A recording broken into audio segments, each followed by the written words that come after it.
Hey, friends, and welcome back to the Elevate with Erica podcast. This episode feels really significant to me because it's the first episode of 2026. And instead of coming in with resolutions or big, bold declarations or a long list of things I'm going to fix about myself, I really want to start this year with some honesty. My word for 2026 is free.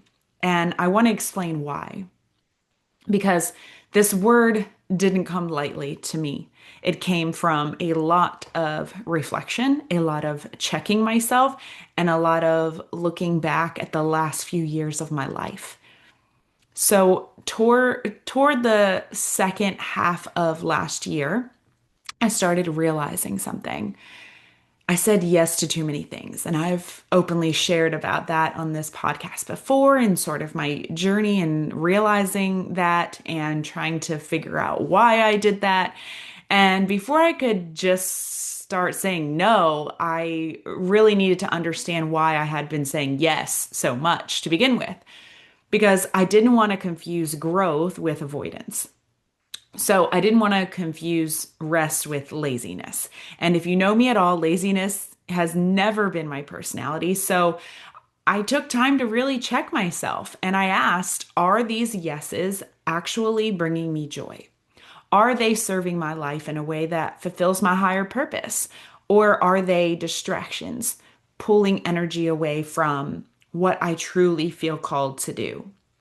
And when I really started digging, I realized a lot of this traced back to the second half of 2023.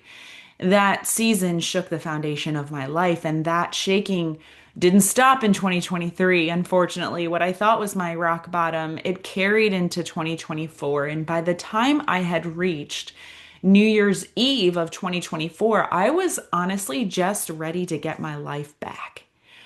It felt like so much had gone out of my control and I wanted to move on. And in true Erica fashion, I wanted to move on as fast as possible. I'm an Enneagram 3. I get a lot of joy from checking things off, from being successful, from being active and proactive. And I really believe that's why I said yes to so many things, because accomplishment felt like relief. Success felt like proof that I was okay. And movement felt like healing to me. And to be clear, some of those yeses were incredible. They have changed my life. They have changed the trajectory of my life. They have given me excitement back again, which is exactly what I was craving, what I was chasing. But they also came with an overabundance of work. And by the second half of 2025, life started feeling really heavy. And one of the ways that that showed up was with my schedule in teaching studio fitness classes. So in the fall of 2025, I made the decision to let go of my regular structured schedule, the one where I was expected to be there 3 days a week. I still do teach today. I just fill in and I love it. But I realized the obligation of that schedule because I realized that it had kind of become a distraction from what I truly believe is my higher calling and what is actually changing my life and my family's life and the community that I wish to serve. That decision was part of what led me to choosing free as my word for 2026. But the roots really go a lot deeper than that. So, if I'm being honest, this didn't start in 2023. Before that, I had already started dealing with insecurity from things happening in my personal life. I started questioning myself. I started losing parts of my identity. I lost some of the fun side of me, the silly side of me. And a lot of that came from overthinking how I showed up in my brand, overthinking how I showed up with my friends, overthinking who I was allowed to be. So when I say I want to be free this year, I mean I want to be free from overthinking and resentment and feeling unworthy of certain relationships and feeling not smart enough and the pressure to be perfect and the pressure to have it all figured out and staying quiet to make other people comfortable and dimming my light to make other people comfortable. I want to be free from pressure. And a big part of that pressure started when I stepped into building a public online brand. When I made that leap in June of 2020, stepping away from a conventional 9 to 5, I was the department head, a department head in the public sector. And I was lit on fire when I made that decision to leave that. I loved the career I was getting ready to step into. I was creative and I was waking up excited and I knew my purpose and I knew I wanted to inspire people. I knew I had an avenue to do it in and I wanted to help people make change and I knew I wanted to help people get up from their darkest seasons and I knew I wanted to help people fight for the life that they truly desired. And I was on a path and I loved it. And somewhere between 2020 and 2025, I lost that spark. I had it and I just lost it. And a lot of that had to do with how I started perceiving myself through other people's eyes. My career change, it confused people. When I told people that I was an HR director for a local county, there was an instant respect. There was that wow factor. And now, when I tell people that I'm an online wellness coach, a natural peptide co founder, a podcaster, and a motivator in the social media space, the response is often a little bit of confusion. And if I'm being totally honest, I didn't always help that. There were people in my life, and yes, my husband was one of them, and I've been public about that, who didn't really understand what I was doing. And when I felt resistance, I stopped explaining and I started owning it confidently inside, but I was unsure of how to own it confidently on the outside. And so I fumbled when people asked what I did. And to that, there was also some really unkind DMs that came in, attention that I didn't ask for, a following that I wasn't trying to attract. And somewhere along the way, I told myself that showing up exactly who I am was wrong. And the scary part of that is I didn't think that I was letting opinion shape me. Like I was showing up on my social media and in this podcast, leading these talks about how I don't care what other people think, right? But looking back, I was subconsciously letting opinions shape me and how I showed up for my brand and how I was building my brand. I took in too much business advice, too much how to build your online brand podcast. I started trying to show up like other people, and I drifted away from the core of who I really am.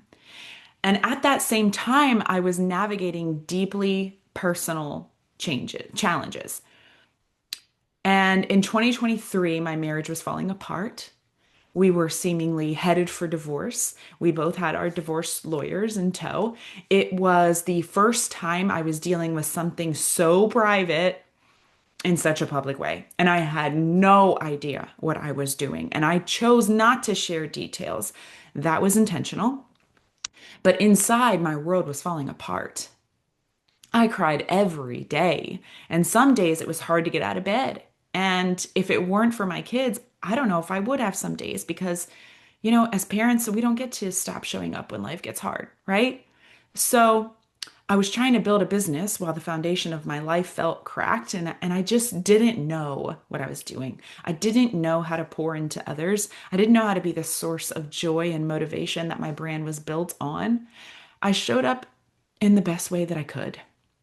And sometimes that was through tears. And even that was criticized. And that's when I started questioning everything. What was right? What was wrong? Which parts of me were acceptable and which weren't? And by the end of 2023, my husband and I had started rebuilding our marriage. I found church. He joined me. We started rebuilding before the year ended. And then 2024 came. And I thought, things are going to get better from here. And 2024 brought a totally different, unrelated challenge involving my children. And again, I chose privacy, meaning I didn't share the details, but I couldn't hide my emotions. sad or anger. And again, I was criticized, and this time by their stepmom, and it ultimately severed any chance of having the cordial co-parenting relationship that I had always painted a picture in my head of. And through all of this, I was dealing with pain caused by circumstances outside of myself and judged for the feelings that I had while going through them. And that's when I really started picking myself apart and I stopped feeling free to be me. I started criticizing the woman that I've always been, the one who isn't afraid to share honestly so others don't feel alone, the woman willing to sacrifice criticism to help someone survive a dark season, the woman who, used to say like her mission in life was to help other people not feel alone. And that's still my mission. But I lost sight of how to do that because I started criticizing the way in which I was doing that. I started hiding her. And when you're in the darkest season of your life and you're criticized for giving voice to that truth, it changes you. But I am ready to release that because I remember Erica in 2020. She loved music. She loved dancing. She loved laughter, spontaneity, adventure. She had so many creative ideas. She had to write them down as fast as she could because her soul was lit on fire. I used to wake up in the middle of the night with creative ideas. Not kidding, and grab my phone and add them to the notepad app on my phone to that running list. You know? That version of me was confident. She had a sexy confidence too, and she wasn't ashamed of it. She was proud of it. And now there's also this new version of me who is a woman of faith because I found Jesus in the darkest season of my life. And I want all of her. I want to take her into what's ahead, this new co-founding venture that's bringing the first nature-derived peptides to the market, the doors opening, the friendships forming, the widened reach and the impact that I get to have helping others. Because even with all of that excitement last year in kicking off that co-founding venture, something was still missing. And it was joy and it was happiness and it was my creative spark. I want that back. That creative spark lights my soul on fire. It's truly like, I think, why I felt so misaligned in my 9 to 5 job in the public sector working for the government because there was no avenue for that creative spark within me. It's like a flame, really. It's a huge part of why I shifted from, going to get my MBA and thinking I had to have like the college, and as soon as I got the job, life would be great. It's a huge part in why I shifted my life from that to like what I do now, which is totally unconventional, right? But that's when I knew. That's when I knew when I still had something missing, even though I was getting this huge blessing in my life with this new co-founding venture. I knew that I wasn't free. So in 2026, I choose free. Free to return to myself, free to be open, free to stop shrinking, free to stop performing, free to create again, and free to trust God again, and free to be me. And I want to leave you with this. What is your word for the year? Not the word that sounds good, not the word someone else said that's theirs and it just sounds good to you. Hey, if it's free, and like you totally resonate with this episode, let me know because I want to celebrate you in that too. But I really want you to figure out the word that your soul actually needs. So I shared my word on Instagram and I would love for you to go comment and tell me yours. Go find that post on my Instagram, comment on it, and tell me what your word of the year is. You can find me at Miss MS, at Miss underscore Erica underscore Renee. And thank you guys for being here. Thank you for growing with me. And welcome to 2026. Until next episode, friends.